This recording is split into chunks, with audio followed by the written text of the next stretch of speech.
Britain's best dead car companies.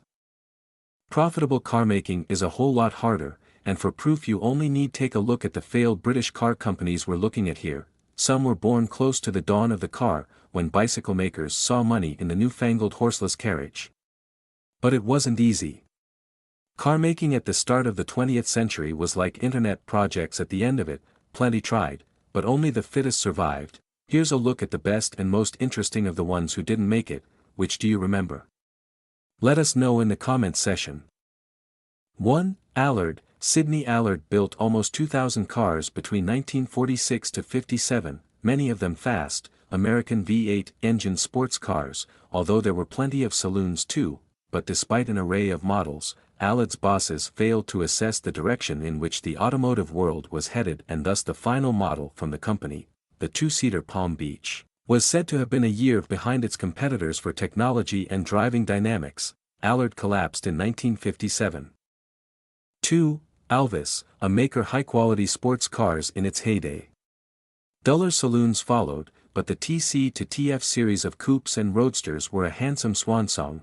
Bought by Rover in 1965, car production ended 2 years later, Alvis becoming a military vehicles maker. It was bought by BAE Systems in 2004.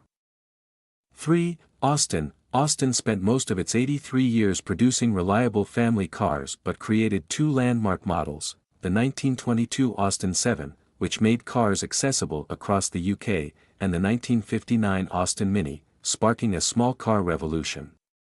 Despite a brief success with the Metro in 1980, declining sales and unsuccessful models led to Austin's name being retired in 1988.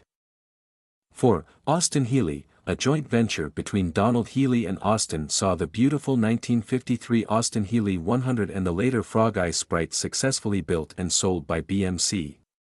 But the Frog Eye became an MG midget and the Big Healey was eventually outlawed by US legislation. The brand name wastefully retired in 1971. BMW considered a revival in the late 1990s using a Z3 base, but the company's exit from Rover ended that intriguing prospect. 5. Bean Cars. Bean, initially a World War I artillery manufacturer, pivoted to cars and trucks post-war, achieving early success with the Perry car. Despite expansions, reliability issues led to repeated financial struggles, ending car production in 1929. Revived as a motor parts maker, Bean was later acquired by Standard Triumph and became part of Leland Motors in 1960. 6. Bristol Cars. The Bristol Aeroplane Company founded a luxury car division in 1945 after World War II demand for aircraft declined. For decades, Bristol Cars produced eccentric, high-end vehicles for a small elite. Its last model, the Fighter, boasted a Dodge Viper 8.0 LV10 engine and 210 miles per hour top speed, but only 12 were made.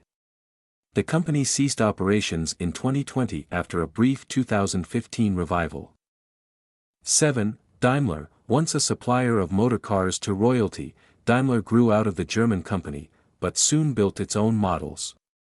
Poor post-war management induced decline and a Jaguar takeover, its cars eventually becoming badge-engineered derivatives.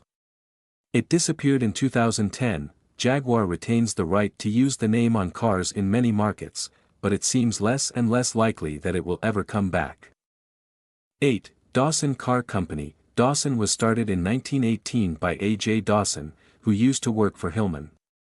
The company, based in Coventry, only made a single model, the 11 to 12 horsepower, and it was too expensive for what it was.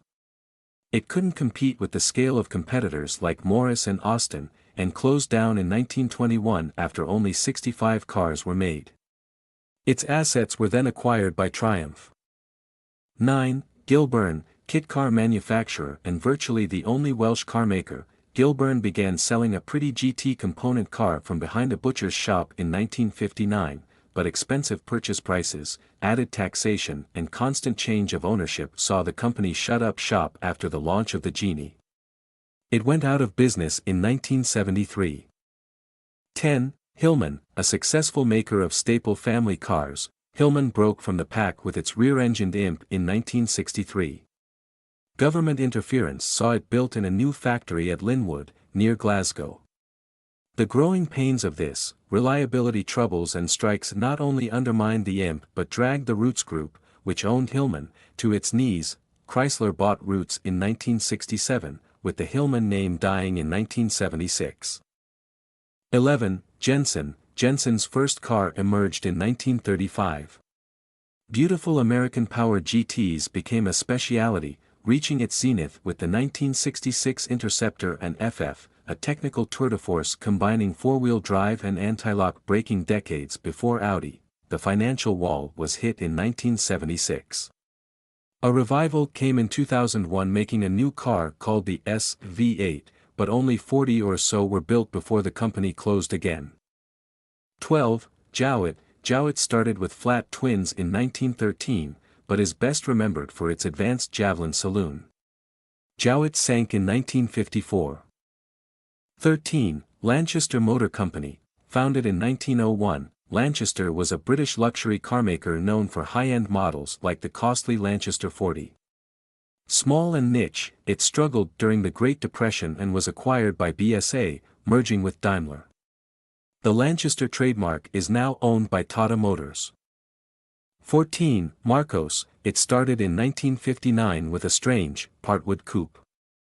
Its 1964 1800 follow-up was handsome enough to see Marcos revived in 1981 following a 1971 demise. Its final death was in 2007. 15. Morris. Morris gained prominence with the 1913 Bullnose and dominated the UK market post-World War I. Hits like the Morris 8 and the million-selling 1948 Morris Minor followed. After merging with Austin in 1952 to form British Motor Corporation, Morris saw its last major model, the Marina, in the 1970s.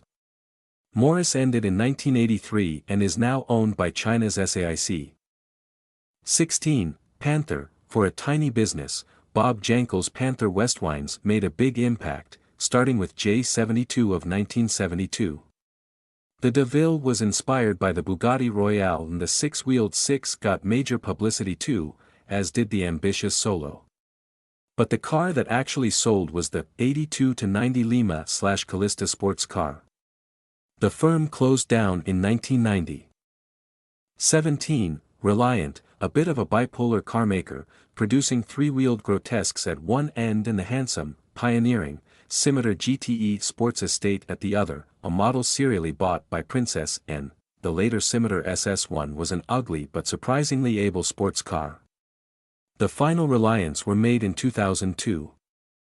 18. Riley, an admired sports model maker through the 1920s and 1930s, Riley lost its individuality following a 1938 acquisition by Morris.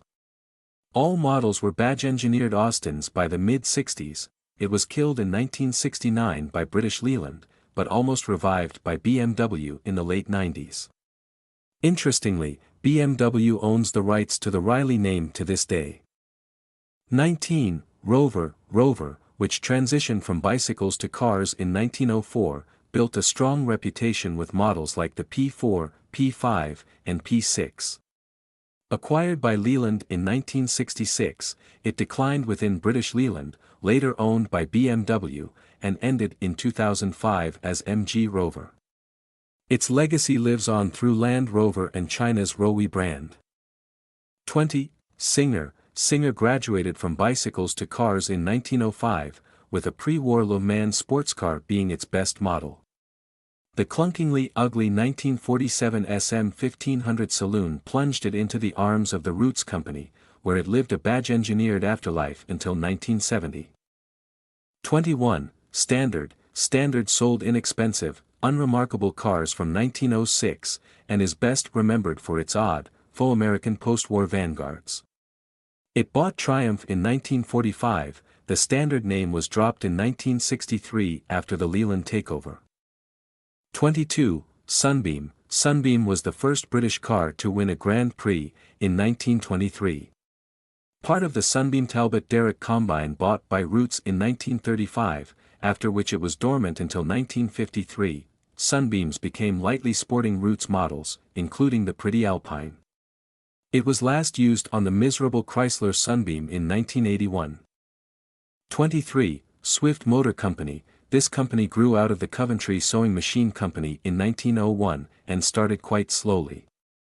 It got properly going after the First World War, but like so many other companies found it hard to compete with the economies of scale enjoyed by Austin, Morris and Ford. Its final model was the Cadet, in 1930. 24. Talbot. Talbot was an early 20th century Anglo-French enterprise that would end up being paired with and owned by a range of companies.